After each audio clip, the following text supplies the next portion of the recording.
नमस्कार, आप देख रहे हैं छत्तीसगढ़ बात हमारे साथ और मैं हूं आपके साथ अभिषेक भट्टाचार्य। छत्तीसगढ़ में कांग्रेस नेता पूर्व मुख्यमंत्री भूपेश बघेल के खिलाफ दर्ज एफआईआर को लेकर जबरदस्त चर्चा है। महादेव सट्टा ऐप मामले में भूपेश बघेल के खिलाफ जो एफआईआर दिसंबर माह में दर्ज की गई थी उसका खुलासा हुआ है और इस एफआईआर में 19 लोगों के नाम है। 6वें नंबर पर भूपेश बघेल का नाम दर्ज किया गया है।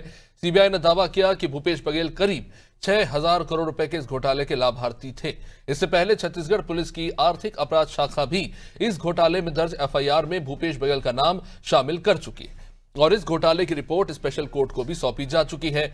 अब बता दें कि 26 मार्च को सीबीआई ने भूपेश बघेल के आवास समेत पूरे देश में कुल 60 स्थानों पर महादेव सट्टा ऐप घोटाला मामले में जो छापेमारी की थी। मंगलवार को सीबीआई की एफआईआर का मामला सामने आने पर भूपेश बघेल ने कहा है कि केंद्रीय जांच एजेंसियों और भाजपा उनकी राजनीतिक हत्या करना चाहती है। भूपेश बघेल ने कह दिया है कि एफआईआर 18 दिसंबर 2024 को रजिस्टर्ड हुई लेकिन 1 अप्रैल 2025 को सार्वजनिक की गई। इतने दिनों तक एफआईआर प्रवर्तन निदेशालय और सीबीआई के पास घूमती रही।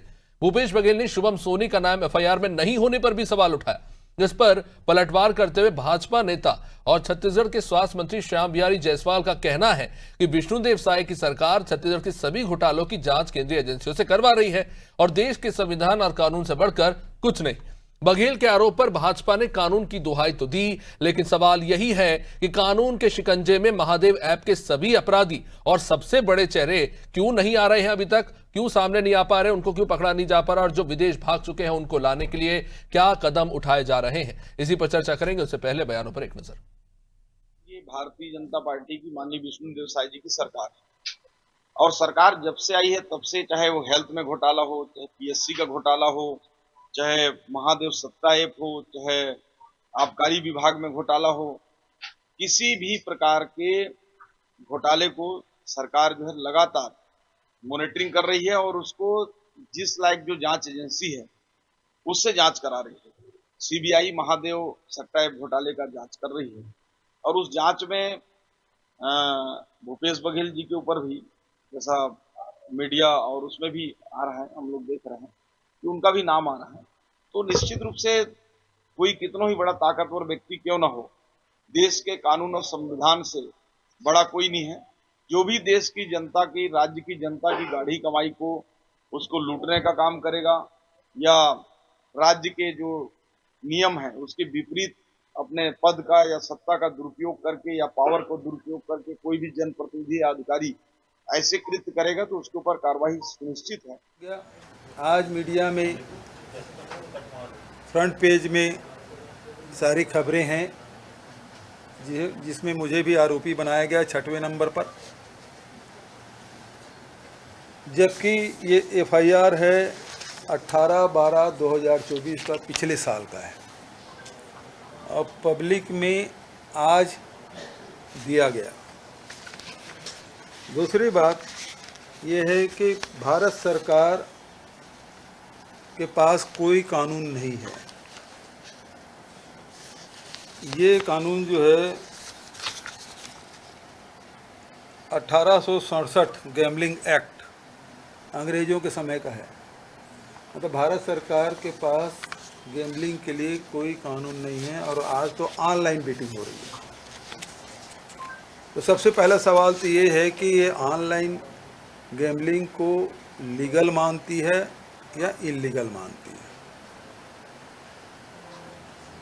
और यदि लीगल मानती है तो प्रोटेक्शन मनी का सवाल नहीं उठता, और इलीगल है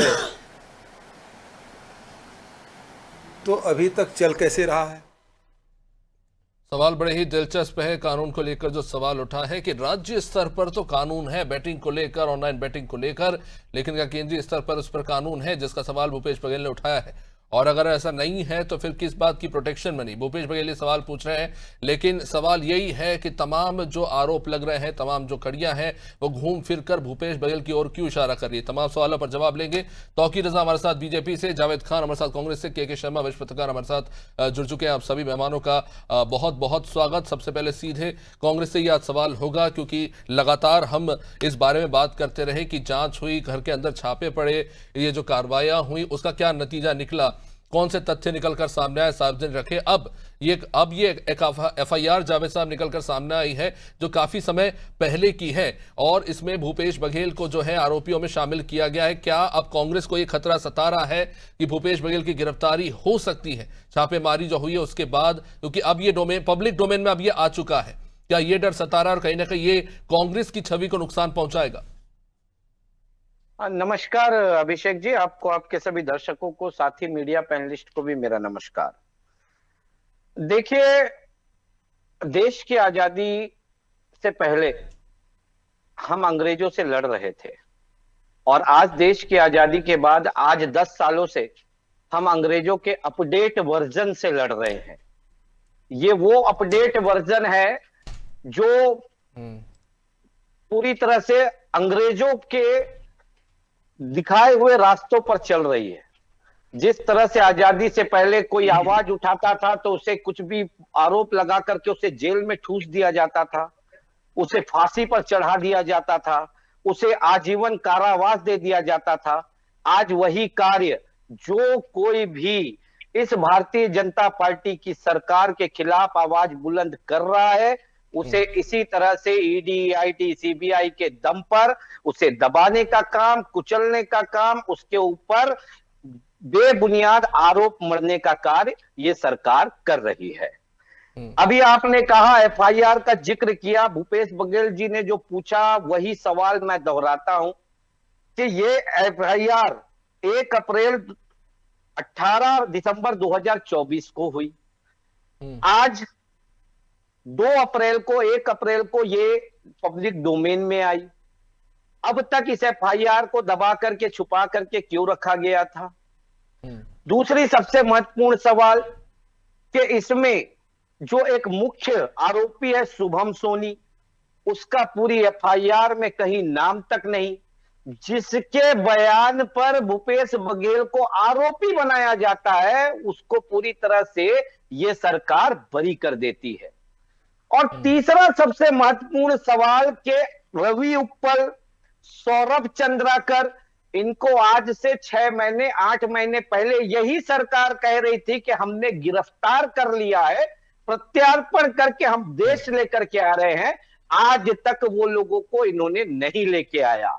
और अंतिम सवाल यही कि महादेव सट्टा ऐप अगर इनलीगल है तो यह सरकार आज तक इसे बंद क्यों नहीं कर पाई?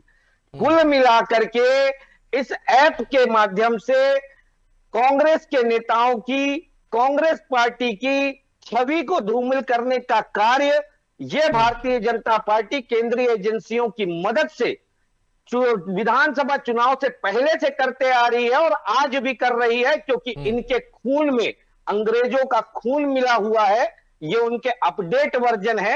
ये पूरी तरह से अपने विरोधियों को जेल की सलाखों के पीछे डालने का कार्य ये करना चाहते हैं। पर जावेद जी, ऐसा नहीं लगता है कि अब भूपेश बघेल जो है कांग्रेस के लिए एक कमजोर कड़ी बनते जा रहे हैं? आप ये पॉइंट्स तो दे रहे हैं, लेकिन ये भी तो सबसे बड़ा सवाल है कि राज्य के अंदर इतने बड़े स्तर पर घोटाला चलता रहा। सिर्फ भूपेश बघेल जी का नाम नहीं है, बड़े बड़े आईपीएस ऑफिसर्स का नाम है, प्रशासनिक अधिकारियों का नाम है, भूपेश बघेल जी के ओएसडी का नाम है, और कई तथ्य ऐसे मिलते हैं जो कहीं ना कहीं भूपेश बघेल जी की ओर इशारा करते हैं कि उनकी इन्वॉल्वमेंट हो सकती है।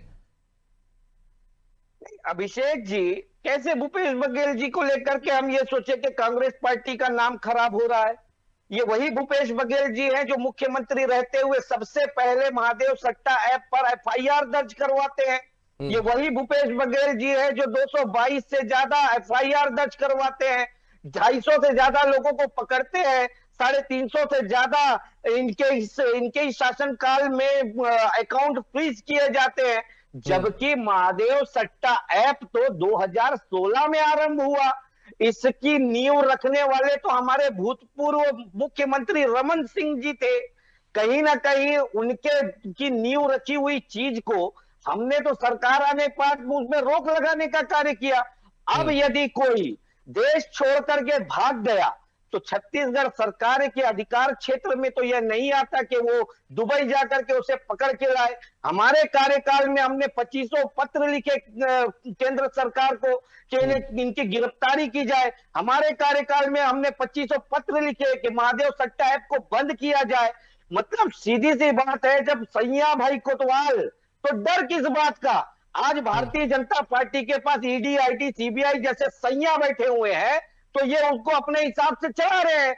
अभी मैं श्याम बिहारी जी का बयान सुन रहा था, वो कह रहे थे कि देश के संविधान और कानून से बड़ा कोई नहीं है।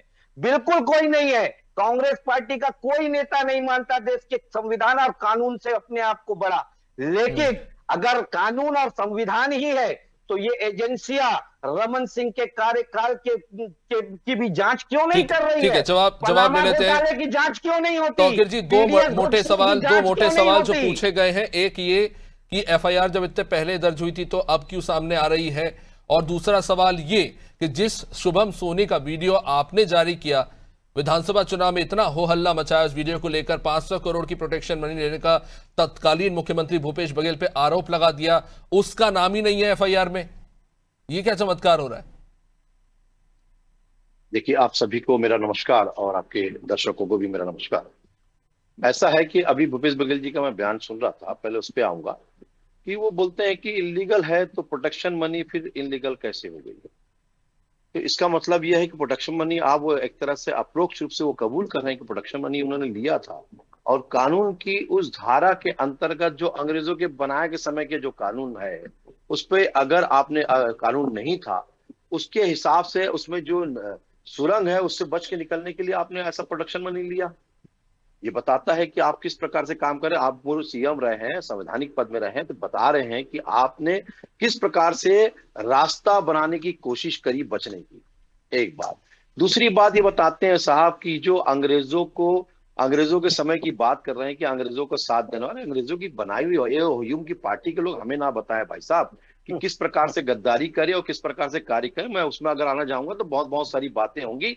और रही बात संविधान की, संविधान की हत्यारी इंदिरा पे भी आ जाइए जरा, अपनी पूर्व प्रधानमंत्री पर, जो 19 साल तक आतंक बचा के रखे रही, बेवजह निर्दोषों को कई 19 महीने तक उसके जीवन खराब कर दिया, जवानों के जवानी खराब कर दी।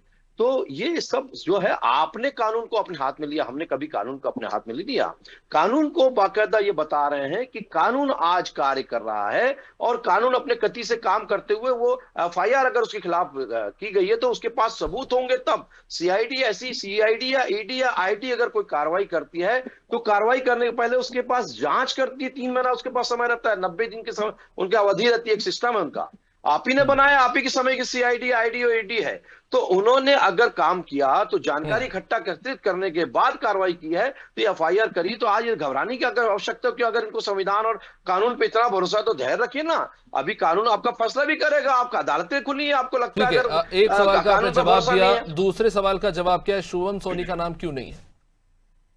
देखिए, शुभम सोनी का मामला देखिए अभी सीआईडी जांच कर रही है, तो जिसके साथ जो उसमें शामिल है उसके साथ एक एक करके कार्रवाई शुरू करी है। अभी एफआईआर नाम अगर मुख्यमंत्री पूर्व भूपेश बघेल का है तो आने वाले समय में और भी लोगों का नाम है, कोई एक का नाम नहीं, एक लिस्ट नहीं है, जो उस लिस्ट में शामिल है उसके सबके अजीब नहीं लगता कि आपके पार्टी कार्यालय से एक व्यक्ति का वीडियो जारी होता है जो खुद कहता है कि मैं ही हूं सर्वे सर्वा महादेव बैटिंग ऐप का, और पैसा प्रोटेक्शन मनी के रूप में भूपेश बघेल जी को दिया गया है। तो अगर उस दावे को आप करते हैं, और तब भूपेश बघेल ने कहा था कि मेरी छवि को खराब करने के लिए जानबूझ के किया जा रहा है, चलिए मान लेते हैं कि वो झूठ बोल रहे थे, आप सच बोल रहे हैं, तो ये जो एफआईआर में नाम नहीं उसका कारण, ये तो बहुत पुरानी बात है। मैं नवंबर 2023 की बात कर रहा हूं सर। वो असीम दास, वो ड्राइवर का क्या हुआ जिसको पकड़ा गया? ईडी ने ही कार्रवाई की है। ईडी ने पीएमएलए कोर्ट में ये कहा है कि जो ये इसका क्या नाम है भूल रहा हूं, जो आपका शुभम सोनी है, he is the manager, He's the manager who's managing all those things. असीम दास वो ड्राइवर बोलता है साहब मेरे को तो बोला गया था कि एयरपोर्ट जाना है, वहां से कार में कैश है, वीआईपी होटल पे छोड़ना है। अब वो कैश किसको देना है नहीं पता, लेकिन चलिए ईडी कह रही है, मान लेते वो कैश कांग्रेस को जा रहा था, उसका क्या हुआ? शुभम सोनी दावा करता है कि हम प्रोटेक्शन मनी दे रहे थे, भूपेश बघेल जी की एडवाइजरी पे मैं दुबई गया था। अब मैं ये सोच रहा हूं कि भाई अचानक ऐसी कौन सी आफत आन पड़ी कि आपको नवंबर में आके वीडियो जारी करना पड़ रहा है, अगर आप इतनी सुरक्षित है दुबई में, कि भूपेश बघेल जी मुझे प्रोटेक्शन मनी दे रहे हैं। ये चीजें हैं जो क्वेश्चन खड़ा करती। शुभम सोनी का नाम एफआईआर में होता, दूध का दूध पानी हो जाता, कोई फर्क ही नहीं पड़ता, फिर वो बात ही नहीं होती। फिर आज जो भूपेश बघेल जी ने सवाल उठाया कि शुभम सोनी का नाम क्यों नहीं है, जिसके बयान के दावे पर आप पूरे चुनाव में चीखते रहे कि भूपेश बघेल जी ने 500 करोड़ से ज्यादा प्रोटेक्शन मनी ली है, पूरा महादेव सट्टा ऐप ऑर्गेनाइज किया जा सके छत्तीसगढ़ में उसके लिए।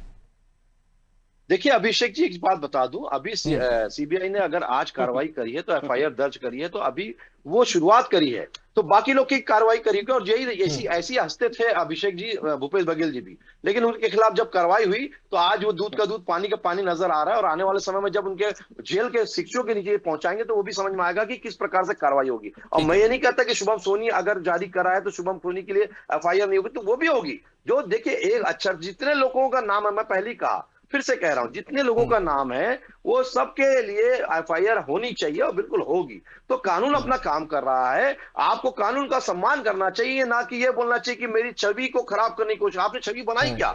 आपने तो भ्रष्टाचार के रूप में सबसे बड़ी छवि बनाई। आप तो झूठ बोल के कि झीरम कांड के सबूत मेरे जेब में है, वो बोल के आए और जल्दी से जावेद जी इस पर काउंटर चाहूंगा, फिर मैं के शर्मा जी आपके पास आता हूं, जल्दी से। बैठ गए और आज तक किसी कांग्रेस की माई के दूध नहीं पिलाई कि भूपेश बघेल से झीरम कांड के सबूत जाके मांग के दिखा दे।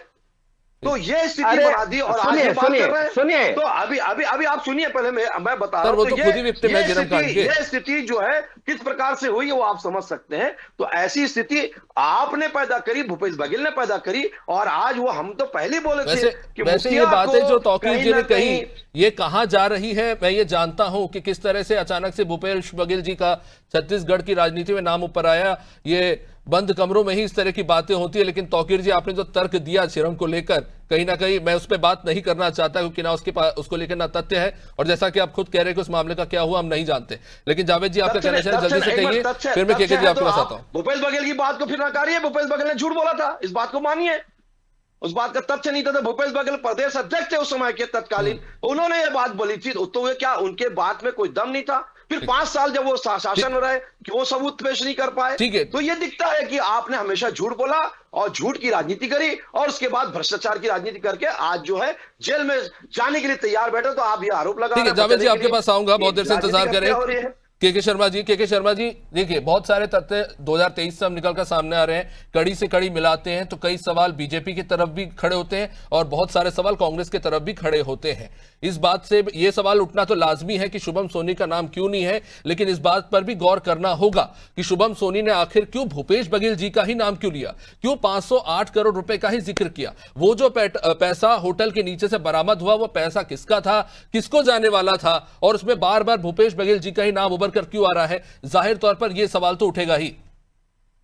Mahadev book online betting app के जो प्रमोटर हैं, उनका पैसा जो है यहाँ तक प्रोटेक्शन मनी के रूप में आने की बात कही है। दूसरे प्रोटेक्शन मनी जो तो सुरक्षा दे रहे थे, बीच में जो लाइजनिंग करने वाले, लाइजनिंग मनी की भी बात आती है, सिपाही हवलदार बाकी अधिकारियों के नाम आते हैं, तो लाइजनिंग मनी की भी बात आती है। 5 सबसे महत्वपूर्ण बात है कि जो आप उठा रहे हैं कि 508 करोड़ रुपया भूपेश बघेल को यदि मिला है तो ये पैसा है कहां? आपने छापा मार लिया, वहां पे 60 स्थानों पर छापा मारा है, तो उसके क्या मिला आपको? जिस तरह से एफआईआर, एक कहना चाहिए कि दिसंबर में आपका एफआईआर होता है और अभी आपके अप्रैल में इसका उजागर करते हैं, तो ये अभी जो छापा में क्या मिला ये जनता जानना चाहती है ना। भूपेश बघेल के यहाँ क्या मिला? जो आपने तथ्य लेके आए हैं, कह रहे हैं कि उसमें स्मूथ एवं अनइंटरप्टेड ये काम चलता रहे ऐप का, इसलिए आपने प्रोटेक्शन मनी दी करके, ये ईडी का कहना है, सॉरी सीबीआई का कहना है। सीबीआई ने जो अभी छापा के बाद जो 4 लाइन की विज्ञप्ति जारी की उसमें जो कही, उसको लेकर के महत्वपूर्ण बात यह है, जो कार में जो असीम दास के कार में जो 5 करोड़ 39 लाख रुपए मिले, ये पैसा किसको जा रहा था ये भी अभी तक एकदम क्लियर नहीं है, कहने का मतलब। और वो सबूत के जो इसकी बात कर रहे हैं शुभम सोनी की, शुभम सोनी को क्या सरकारी गवाह बनाने जा रही है कि क्योंकि उसने ये कहा है कि मैं पैसा देता था, हमारे माध्यम से पैसा जाता था, और उसका नाम शामिल ना होना। के शर्मा जी ये तो अखंड बेवकूफी की बात हो जाएगी ना सर, कि अगर जो सबसे बड़ा प्राइम आरोपी है उसको आप कैसे सरकारी गवाह बना सकते हैं, जो खुद कह रहे हैं कि मैंने 500 करोड़ अगर दिए? सर ये तो मजाक हो जाएगा ना। सर जी अभिषेक, आप मैं और आप तो केवल कयास लगा रहे हैं, वास्तविकता तो सीबीआई जब चालान पुटअप होगी तब समझ में आएगा किसके खिलाफ क्या आरोप है, कहां कहां क्या जब्ती हुई। अभी तो यही क्लियर नहीं। महत्वपूर्ण बात है कि जो महादेव सट्टा ऐप जो है कानूनन है कि नहीं है, और जो भूपेश बघेल ने कहा है कि 74 एफआईआर मेरे कार्यकाल में दर्ज हुए, गूगल को मैंने कहा, गूगल प्ले से इस ऐप को हटाने के लिए कहा, वो हट गया। लुकआउट सर्कुलर के लिए केंद्र सरकार को पत्र लिखा, उसके माध्यम से ये सर्कुलर जारी हुआ। ये 2 प्रमुख आरोपी क्या हलाने में हम असफल हैं, असमर्थ है देश, ये एक बड़ा सवाल लोगों के बीच में, क्योंकि मुख्य धुरी तो यही है। के शर्मा जी एक बात तो देखिए, चलिए बैटिंग ऐप इलीगल है कि नहीं इस बात को ये खारिज कर देते हैं। मैं तो सीधे ये बोलता हूं, ये जो पैसा है मनी लॉन्ड्रिंग हुई है, ये तो सीधा सीधा मामला बनता है मनी लॉन्ड्रिंग का, कि पैसा ना सिर्फ इधर उधर किया गया है, उसके बाद इसका निवेश भी हुआ है। बहुत सारी बातें अलग अलग निकलकर सामने आ रही है, और सीसीपीए ने तो strict provision central consumer protection authority ने जारी किया था 2024 में कि कोई भी ना सिर्फ इसमें इन्वॉल्व है, अगर उसे प्रमोट करता हुआ पाया जाता है, उसका एम्बेसडर बनता है, तो उस पर भी उतनी कड़ी कार्रवाई होगी। ये सीसीपीए ने एडवाइजरी जारी की थी उस वक्त में। अब तौकीर साहब, एक बड़ा दिलचस्प मामला है, बॉलीवुड एक्टर्स पे तो बड़ी तेजी से कार्रवाई करते हैं, उनसे जो है आप सवाल जवाब करते हैं, लेकिन जब हम देखते हैं कि इस तरह के मामलों में इतना समय क्यों लग रहा है, अगर इतने कड़े सबूत आपके पास है, एक मैनेजर जो खुद कह रहा है कि मैंने भाई साहब को पैसे दिए प्रोटेक्शन मनी के रूप में, 539 करोड़ अपने होटल से जब्त किए हैं, तो भूपेश बघेल जो गिरफ्तार कीजिए ना, कौन रोक रहा है आपको? 3 छापे आप मार चुके हैं। देखिए, अगर सबूत मिलेगा तो कार्रवाई तो होगी। एफआईआर अगर दर्ज हुई है तो उसके पीछे कहीं ना कहीं ठोस कारण होंगे, तब सीबीआई ने एफआईआर दर्ज करी है। और बाकी लोगों के खिलाफ भी जो कार्रवाई होगी वो तो बात, जैसे अभी हमारे वरिष्ठ पत्रकार जी ने कहा, भूपेश बघेल जी कह रहे हैं आपके पास उनका नाम जोड़ने के लिए, मतलब एजेंसीज के पास कोई लिंक नहीं है, सिर्फ बातें की जा रही है, ना तथ्य है उनके पास पैसा पहुंचने का, ना पैसा कहीं खपाने का। देखिए, एक बात बता दूं मैं कि अभी कार्रवाई चालू हुई है, अगर खपाने का लिंक नहीं होगा तो सीबीआई एफआईआर दर्ज करेगी क्यों? ये तो सबसे बड़ा कारण है इसके पीछे का। तो ये दिखता है कि कार्रवाई ठोस करने के लिए ही एफआईआर की गई है, और एफआईआर की तब गई है जब उनके पास कोई सबूत है, और कार्रवाई अब चालू हुई है। अभी तो गिरफ्तार भी होंगे, तो अभी बोलेंगे कि मेरे को झूठा गिरफ्तार कर रहे हैं, तो ऐसा नहीं चलता साहब। और वो खुद ही मानेंगे कि उन्होंने किस प्रकार से प्रोटेक्शन मनी ली, और किस प्रकार से बाकी जो कोयला घोटाला किया या बाकी घोटाला किया, किस प्रकार से किया, सारी चीजें दिखते चले आएंगे। अभी जब चालान पुटअप होगा उसमें आपको सब दूध का दूध पानी पानी नजर आएगा। सबसे बड़ा सवाल सभी के मन में खटक रहा है, जिसको लेकर बीजेपी भी दावा करते रहती है, इन भ्रष्टाचार को लेकर तब चुनाव के समय आप कहते थे कि दूध का दूध पानी का पानी होगा। जनता जानती है कि कांग्रेस की सरकार में किसी ने भ्रष्टाचार नहीं किया, लेकिन सवाल क्या ये नहीं उठना चाहिए कि 19-20 के दौरान यहां पे बैटिंग ऐप तेजी से फला फूला, बहुत सारे पैसों की मनी लॉन्ड्रिंग हुई, इतने, क्योंकि आपकी सरकार में आपने कहा कि आपने इतने लोगों की गिरफ्तारी की, तो इट हैज बीन एस्टैब्लिश्ड कि करोड़ों रुपए का लेन देन हुआ है, आप ही की सरकार में हुआ है। तो क्या ये सवाल नहीं पूछा जाना चाहिए कि कैसे फलता फूलता रहा?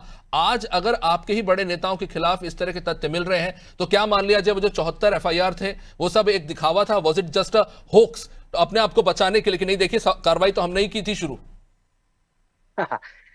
देखिए अभिषेक जी, अगर हमको कार्रवाई करनी ही नहीं थी तो हम कुछ भी नहीं करते। 2016 में जब ये बैटिंग ऐप चालू हुआ तो 2 साल तो रमन सिंह जी की सरकार थी ना, उन्होंने तो खामोशी से सब देखा, उन्होंने तो कोई कार्रवाई नहीं की। हम भी खामोशी से चलने देते? हम क्यों इसको पब्लिक डोमेन में, मीडिया डोमेन में लेकर के आते, चर्चा का विषय बनाते? जब मीडिया डोमेन पर जब कार्रवाई शुरू हुई तब तो ये मीडिया डोमेन में आया और चर्चा का विषय बना। हमारी नीयत साफ थी, हम तो कार्रवाई करना चाहते थे, लेकिन भारतीय जनता पार्टी और इनकी केंद्र सरकार की नीयत इस पे आज भी साफ नहीं है, इसीलिए तो आज भी ये धड़ल्ले से चल रहा है। ठीक है, असीम दास से जो 5.39 करोड़ रुपए बरामद हुए थे उस पर क्या कहेंगे, जो के शर्मा जी ने सवाल उठाया? ये तो हार्ड कैश मिला है सर। हाँ, तो हार्ड कैश मिला है, किसके पास में मिला है? भूपेश बघेल जी के घर में मिला क्या, या कांग्रेस के कार्यालय में मिला क्या? वो तो उसी की गाड़ी में मिला है। और जिसने आरोप लगाया, जिसने जो कह रहा है कि मैं ही करता धरता हूं पूरे ऐप का, मैं ही मालिक हूं, आज आप देखिए सीबीआई उसको पूरे के पूरे केस से दूर रखी हुई है, कहीं नाम नहीं है, और जिसका नाम लिया है उसको आरोपी बना दी। अब आप ही बताइए अभिषेक भट्टाचार्य जी, आपके अनादि न्यूज चैनल के सामने एक गाड़ी में ले जाके खड़े कर दूं और उसमें कुछ कैश हो, और मैं वहां पर आरोप आपके ऊपर लगा दूं कि अभिषेक भट्टाचार्य जी के पास छोड़ने गया था मैं, और ये 2 नंबर का पैसा है। अब मैं दूर दूर तक कहीं नहीं हूं, लेकिन अभिषेक भट्टाचार्य जी के नाम से एफआईआर हो जाती है और कल को जेल जाने की धमकी भारतीय जनता पार्टी के प्रवक्ता देते हैं। अरे कोई दिक्कत नहीं है, जेल जाने से कहीं नहीं डरते हम, हमको कोई डर नहीं है, आप बिल्कुल भेजिए ना जेल। हमारे मंत्री कवासी लखमा जी पूर्व मंत्री जेल में है, कोई फर्क नहीं पड़ता। भूपेश बघेल जी भी जेल में रहेंगे, कोई फर्क नहीं ठीक है, आप सबने अपनी बात रखिए। मैं आखिरी एक सवाल पूछ ले, इस चर्चा को यहीं पे विराम दूंगा। एक सवाल जरूर उठ रहा है कि चलिए मान लेते हैं इन सबके पीछे कांग्रेस है, चलिए मान लेते हैं इसमें मुख्य आरोपी भूपेश बघेल है, लेकिन जो व्यक्ति जिसे पैसा मिल रहा है प्रोटेक्शन देने का, उस व्यक्ति को जो ऑलरेडी एक सेफ जगह पर बैठा हुआ है, उसे अचानक क्या जरूरत आन पड़ी वीडियो बनाने की? क्या शुभम सोनी को पता चल गया था कि कांग्रेस की सरकार जाने वाली है और बीजेपी की आने वाली है, इसलिए पहले ही खुद को बचा लो? आपसे बात ये करके कैसे प्लीज शुभम सोनी पर यही सवाल उठ रहा है। उसके साथ ही अचिन दास मामले में भी बात आ रही है कि जो कार है, जो जिस कार में पैसा मिला है वो कार भाजपा नेता के भाई की, इस प्रकार की बातें। तो सीबीआई जांच में इन्हीं सब सवालों का जवाब का इंतजार जनता कर रही है। राजनीतिक रूप से कहें तो निश्चित रूप से भूपेश बघेल को इस पूरे मामले से बड़ा नुकसान हो रहा है, जो राजनीतिक हत्या की बात कर रहे हैं। लेकिन छत्तीसगढ़ में इससे पहले भी हो चुका है कि राजनीति में चरित्र हत्या की भी बात आ चुकी है सीडी कांड के मामले में। तो छत्तीसगढ़ की राजनीति में इस तरह से जो कार्रवाई है केवल राजनीतिक कारणों से यदि हो रहा है तो वो विपक्ष को नुकसान पहुंचाने की दृष्टि से कहा जा सकता है। लेकिन तथ्यों के साथ सीबीआई यदि इन सबको कोर्ट में पुटअप करती है, 60 स्थानों पे क्या मिला है, इतनी बड़ी छापे की कार्रवाई में बहुत सारी बात आ रही, छोटी छोटी बातें, मोबाइल खरीदी की बात आ रही है, मोबाइल खरीद रहे हैं, पेमेंट कोई दूसरा कर रहा है, लाखों रुपए की खरीदी कर रहे हैं। अगर ऐसा होता है तो दूध का दूध पानी का पानी हो ही जाएगा। खैर, बहुत बहुत शुक्रिया आप सभी का इस चर्चा में जुड़ने के लिए। महादेव ऐप घोटाला अब सबसे बड़ा मुद्दा छत्तीसगढ़ में बनता हुआ नजर आ रहा है। क्या भूपेश बघेल के सामने गिरफ्तारी की तलवार लटक रही है? क्या जो दावे किए जा रहे हैं उनमें कितनी सच्चाई है? आखिर कितने पैसों का लेन देन हुआ? और क्या जिस तरह के दावे किए जा रहे हैं कांग्रेस के खिलाफ, क्या उसमें सच्चाई है या उतनी ही राजनीति भी? खैर, आने वाले समय में ही शायद ये स्पष्ट हो पाएगा। देखते रहिए अनादि टीवी। नमस्कार।